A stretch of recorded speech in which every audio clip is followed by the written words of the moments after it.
welcome to this another episode of ECCB Connects. This week we are continuing our discussion on cybersecurity with Derrick Leonce, Systems Analyst in the Management Information Systems Department here at the ECCB. Derrick, we're going to continue our conversation which we started last week. We looked at cyber threats, vulnerabilities, risks. Today we're going to look at how individuals can protect themselves from cyber attacks. First, understanding the threats that are there, understanding the modus operandi of attackers, understanding the ways, the means by which attackers will seek to either attack you directly or leverage your environment to attack you. Okay? That is first and foremost. On the issue of vulnerabilities, looking within your environment, ensuring that, one, your systems are secure, ensuring that your operating systems on your computers and devices are up to date, that you have the requisite patches, that you are running antivirus, that if there is a firewall on your device, the firewall is enabled, ensuring that your device is secure. Then there is the habits of that you would go forward with in terms of addressing issues, accessing the internet. Okay? You know, your behavior pattern goes a long way in terms of how secure you are, how much information that you allowed online. Everyone has a smartphone, but almost everyone has a smartphone today. Limit your smartphone to the services that you require. Okay? If you're going to install apps on smartphone, there is always a privacy setting. There's always a request for access to your contact list, access to your hard disk, and so on and so forth. Is it necessary for the function? You make a determination. And in many instances, you have the option of allowing or disallowing access. Okay? The recommendation is to limit access to only required services on your device. Obviously, there is on your device encryption. It is critical that you apply encryption if it's available for your device. Passwords, ensuring that you have secure passwords, complex enough passwords, that if your device was lost, it would require significant effort to be accessed. So this practice of using birth dates, obviously, not a good practice at all. It is the worst practice, really. Absolutely, absolutely. Passwords are really the keys to your kingdom. And if you're going to utilize passwords, then the approach has to be relatively complex passwords, relatively difficult to decrypt passwords, difficult to guess passwords. In fact, what I always recommend is a password of a minimum of 9 characters for personal use. Okay? Corporate environments would have different password policies. Okay? I know corporate environments that require you to have a minimum of 14 character passwords. Users might say this is difficult to remember 14 characters at all times. Okay, so what I recommend in many instances are passphrases. A passphrase really is a sentence used as a password. They are more complex than regular passwords, and they are easier to remember.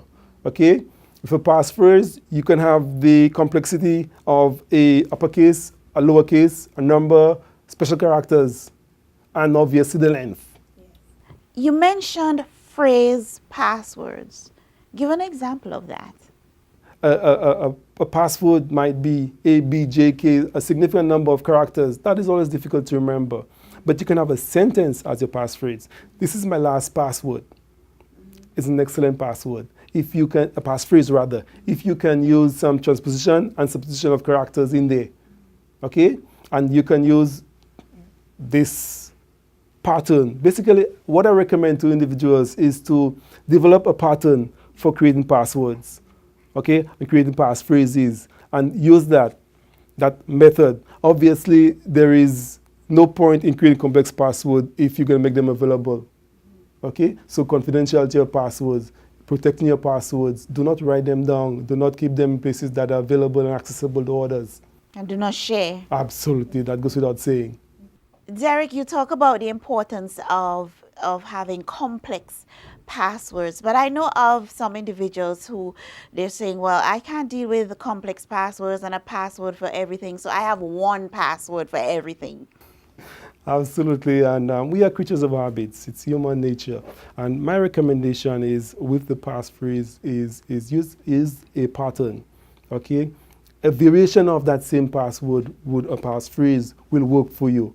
Okay, it is a dangerous habit of using a single password for all devices, because one compromise means all compromise. That is, all the devices all the devices and services would be potentially exposed. I would lean against users using a passphrase 1, passphrase 2, passphrase 3, but a variation of a password. What I do, for instance, in my instance, is I have a pattern that I use for my online services. So say I use Gmail, say I use Hotmail. I have a variation of password for Hotmail. I have a variation of a password for Gmail and the likes thereof. But the structure of the password is the same. So it is difficult to forget. Okay? But they are different, essentially. Compromising one will not allow the opportunity to compromise the others. Now, how can one tell if his account, maybe his online banking account, or his email address, his email account, how can an individual tell that the account has been compromised? There are a number of methods which you can use to make a determination as to whether or not your credentials have been compromised. Online banking is a relatively easy one, in the sense that if it has been compromised and it has been utilized, then obviously your banking details would indicate. Okay, so from the online banking perspective, first and foremost, you need to actively monitor your account. What some banks allow you is the opportunity for alerting set up online banking. Okay, so that is a means which you can use to identify any instances of activity on your account that you may not have initiated. That certainly is an option. From the email perspective, there are a number of tools out there that you can use, tools and services that you can use to make a determination as to whether or not your credentials have been compromised. The first one that comes to mind is online data breach services that allow actors to post data. I think of Pastebin, I think of haveyoubeenpwned.com. These are sites that you can simply post submit your email address, for instance, make a determination. It will tell you if anyone has posted information related to your email address from a breach site. Another method, obviously, is actively monitoring your accounts. If you observe that there is activity, emails sent from your account, your contacts inform you that there's been changes to your account, they've been receiving notifications that they deem out of the ordinary from your account, that is an indication that your account has been breached. So I guess it calls for persons looking out for each other, because if you see an email from me that you think is suspicious, you really should contact me and say, hey, I received this email, did you send it? Absolutely. I believe in raising awareness at all times. And that level of awareness really extends not just to yourself. I speak of ecosystem to mean everyone, every stakeholder that is related.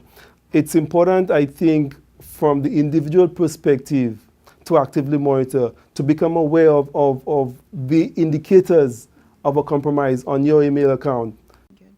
Derrick, we are in the era of online shopping, and I've heard relatives and friends speak about cases where their credit cards have been compromised, by them doing online shopping. What is your advice to online shoppers? Obviously, know the sites that you're shopping from. I say know the sites, the precautions around ensuring that the site is secure. Okay, it's HTTPS, as you pointed out earlier, ensuring that it is legitimate in the sense that you know the vendor to some extent. There are many instances that you will not know the vendor. So my recommendation is active monitoring of your accounts, active monitoring of your credit card. Watch your money. Go online often enough to ensure that you are able to detect activity on your accounts, ensuring that if your bank allows you the opportunity to set up alerts on your account, take it up. Okay, ensuring that your PIN remains confidential. Obviously, ensuring that your PIN is changed at a regular enough interval. These are considerations that you can use to ensure that your online shopping, as convenient as it is, okay, remains safe. Free Wi-Fi, we know this is a hot thing now. Everywhere you go, oh, what's the password? Or people looking to log into free Wi-Fi. What is your advice when it comes to using free Wi-Fi? Free Wi-Fi is never free.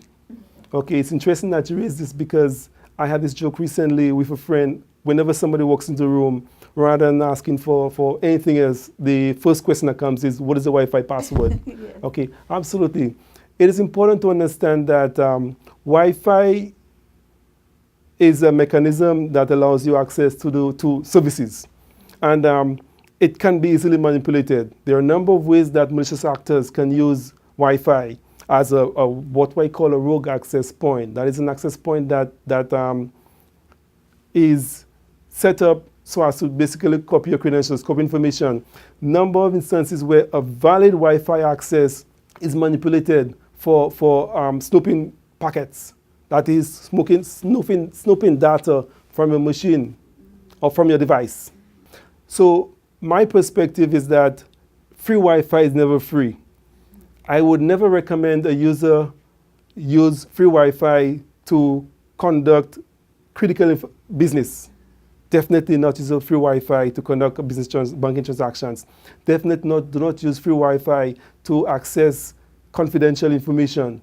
In some instances, you may use it for casual browsing, reading up on the news. Okay? But definitely, if Wi-Fi is available and you intend to use it for non-confidential activities. How about when individuals travel? What sort of precautions people need to take when they're traveling?